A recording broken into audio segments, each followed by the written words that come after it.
5 seconds.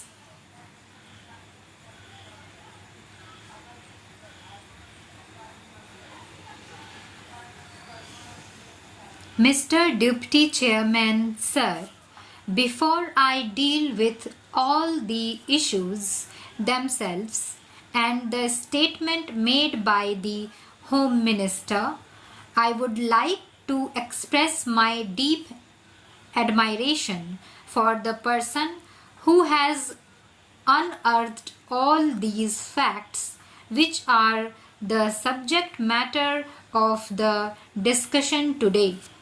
I am referring to one lecturer who is a research scholar in the Gokhale Institute of Politics and Economics at Pune, and who in fact does not belong to this discipline.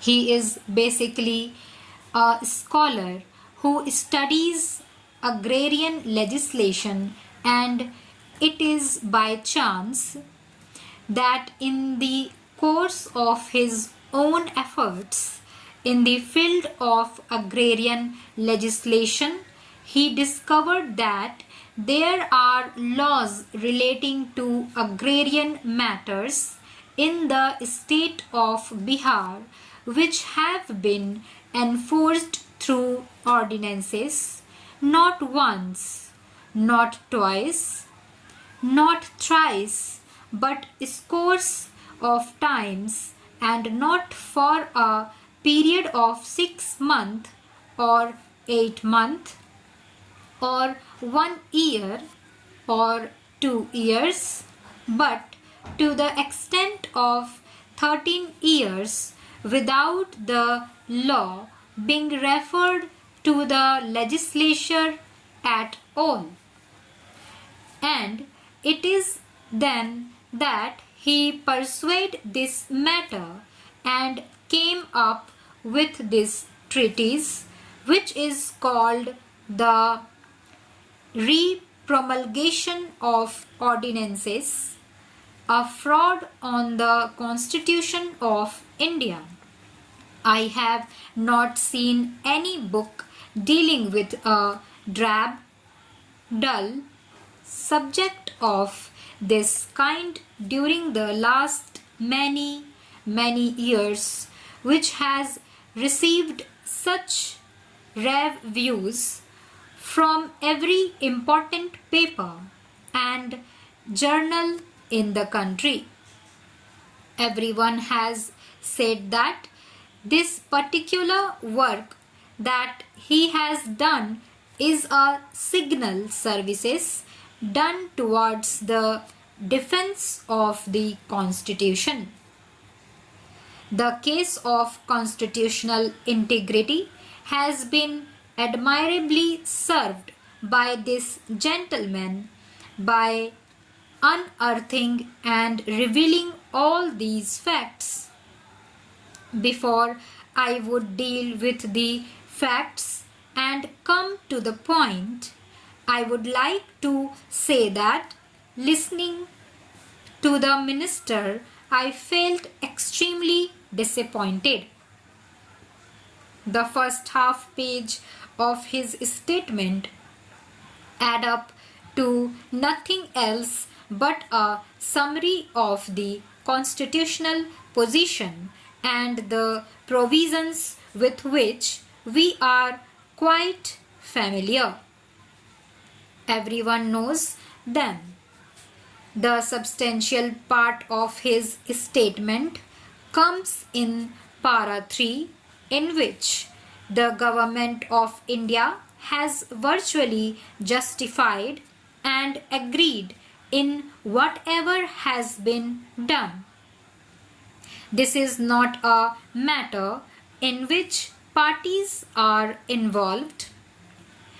This should not be made a matter of partition or political recrimination or fault finding. None of the parties here can exclude itself with regard to what has been happening. I came to know about this only recently. If I had known about these matters when I was in government, all that I can today is that I would certainly have exerted to rectify the situation from within the government. To the extent it was possible for me do so. My discovery has come at a subsequent stage. Perhaps many in today's government of India also might have discovered it subsequently. Therefore, I did not intend to accuse the government of India or the Home Minister of perpetrating a fraud on the Constitution. I only wished to point out to him that in the state of Bihar, a fraud was being perpetrated over a period of years, and now that you have come to know of it, is the duty of this house to stop it. This is my humble submission now. As Council of State, we are concerned with what goes on in the states, whether the Constitution is being properly worked or not. It is from that point of view I have to raise this matter.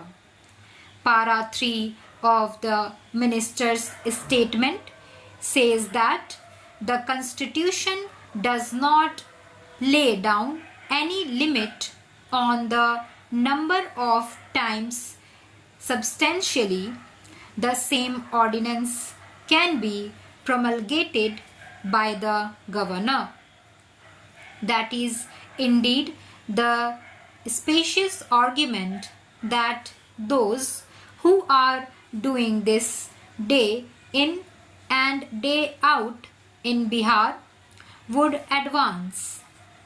For ordinances, the criterion laid down is that the governor should be satisfied that circumstances exist which make it necessary for him to take immediate action and promulgate an ordinance. Whether the circumstances prevail as make it necessary for him to take such action is a matter for the governor to decide, so says the minister. This means that virtually we have told them that what you are doing is within the ambit of law. You do what you want. We are not going to interfere. Then comes the fourth para about the matter where the government of India has the authority to intervene. In this, he concludes with a very pious statement that when substantially the same ordinance is sent repeatedly by the government of the state for instructions of the president, the state government is advised to take action to convert it into an act at the earliest. Now, let us understand what is the nature of the fraud. So far as this treatise is concerned, it has dealt with every aspect of it.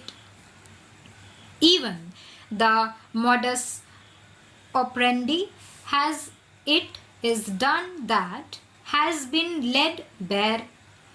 Every aspect has been thoroughly discussed, and it is not possible for me to go into all that. Stop.